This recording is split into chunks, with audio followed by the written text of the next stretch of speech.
Assalamu alaikum. Today, the Arabic lesson is very important. How can I say this sentence in Arabic? I swim in the sea every day. The verb to swim in Arabic is يسبح, يسبح, or another verb which is يعوم, يعوم in في the sea, البحر, البحر. Every day, كل يوم, كل يوم. I will say this sentence. I swim in the sea every day. From I until we. From أنا until إحنا. أنا بعوم في البحر كل يوم. أنا بعوم في البحر كل يوم. For أنت you masculine.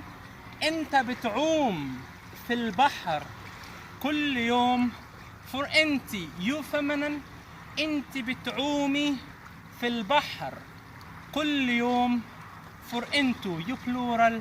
أنتو بتعوموا في البحر كل يوم. For هو he. هو بيعوم في البحر كل يوم. For she هي. هي بتعوم في البحر كل يوم.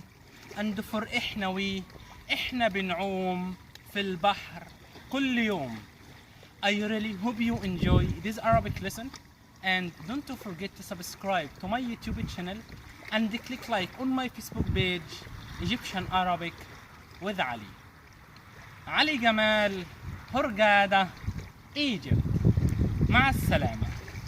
ألف باء تاء ثاء جيم حاء خاء دال ذال راء زاي سين شين صاد ضاد طاء عين غين فاء قاف كاف لام ميم نون هاء واو ياء. أنا بدرس عربي كل يوم مع علي في هرجادة. علي مدرس كويس أوي. أنا اشتريت كورسات العربي DVD والكتب. شكرا مستر علي. دلوقتي أنا بدرس عربي مع علي في القاهرة. أنا اشتريت كورسات العربي DVD والكتب.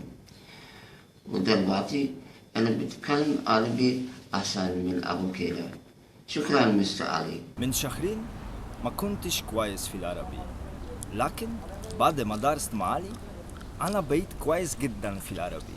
بجد أنا مبسوط جدا عشان أنا بدرس اللغة العربية مع علي. علي مدرس ممتاز جدا.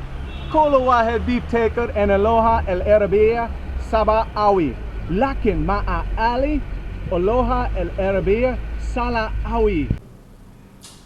علي مدرس نشيط وذكي جدا. درس ممتع جدا مع علي. شكرا جدا مستر علي. أنا من اليابان.